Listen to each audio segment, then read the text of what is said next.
আজকে আমি আপনাদেরকে দেখাইতে আসলাম আমড়ার মোরব্বা। আমি আগেই কেটে নিয়েছি। এটাকে মোরব্বা বানাইতে হলে আগে কেটে ধুয়ে নিতে হয়, তারপর এটাকে সাইড দিয়ে চারপাশে ক্যাস ক্যাস করে কেটে নিতে হয়।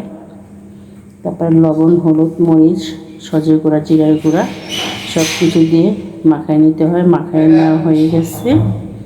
এখন আমি কড়াইটা চুলায় দিব, কড়াইতে তেল দিব, তারপরে পাঁচফোড়ন আছে সেগুলো দিয়ে এই যে কড়াই চুলায় দিয়ে দিয়েছিলাম।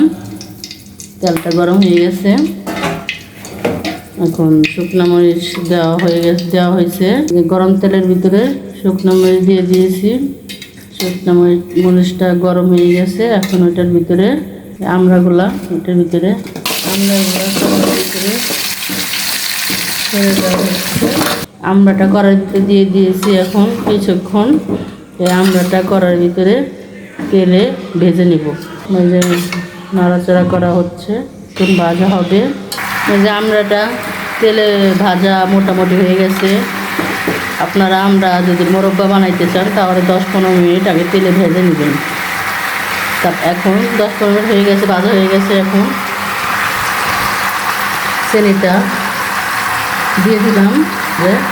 এবার দেওয়া হচ্ছে পাঁচফোড়ন আর শুকনো মরিচ ব্লেন্ডার করে আগে রেখে দিয়েছিলাম, এখন দিয়ে দিলাম।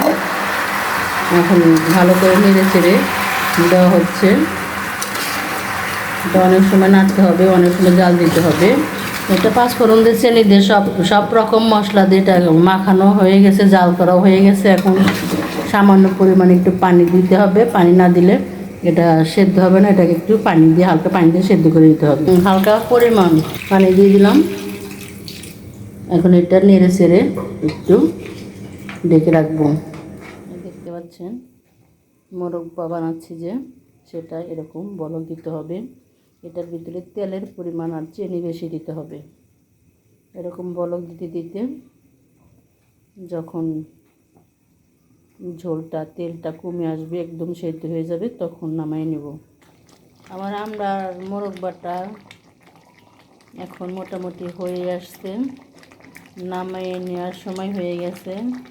দেখতে পাচ্ছেন কালারটা কত সুন্দর হয়েছে। আর যখন দিয়েছিলাম কড়াইটা ভর্তি ছিল, এখন দেখেন কত কমে গেছে। যখন এই ঝোলটা ঘন হয়ে যাবে, কমে যাবে, তখন এটা মনে করবেন যে এটা হয়ে গেছে। তারপরে একটু চেখে দেখতে পারেন কেমন স্বাদ হয়েছে। মনে হচ্ছে অনেক স্বাদই হয়েছে। এই যে কালারটা, এই যে ঝোলটা অনেক আঠালো হয়ে গেছে, নামানোর সময় হয়ে গেছে। আমি একটা ডিশে পরিবেশন করব, তখন আমি আপনাদেরকে দেখাবো যে কত সুন্দর। এই যে আমার আমড়াটা একদম এখন হয়ে গেছে। আমি এখন সুন্দর একটা ডিশে পরিবেশন করে নিলাম।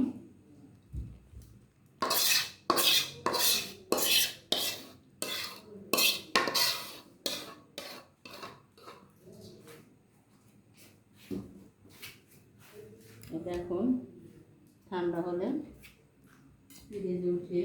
ফ্রিজে উঠিয়ে আমরা খাবো। আম্মু, তুমি না আমড়ার মোরব্বা বানিয়েছো, আমাকে একটা দাও, আমি খেয়ে দেখি। খেয়ে দেখবা? আচ্ছা, খেয়ে কিন্তু তোমাকে বলতে হবে, নাম্বার দিতে হবে যে কত স্বাদ হয়েছে। আচ্ছা ঠিক আছে, আগে খেয়ে নিই তারপরে বলবো। আচ্ছা নাও, খেয়ে নাও। আম্মু, অনেক স্বাদ হয়েছে তো, আমি 100-তে 100 দিলাম। এই যে ছেলে তো নিয়ে চলে গেছে, ছেলে খাচ্ছে, এখন মেয়েও খাচ্ছে। ছেলে মেয়ে আমড়ার মোরব্বা মোটামুটি ভালোই পছন্দ করে। মজা করে করলে করে সবার কাছেই ভালো লাগে, সবাই পছন্দ করে।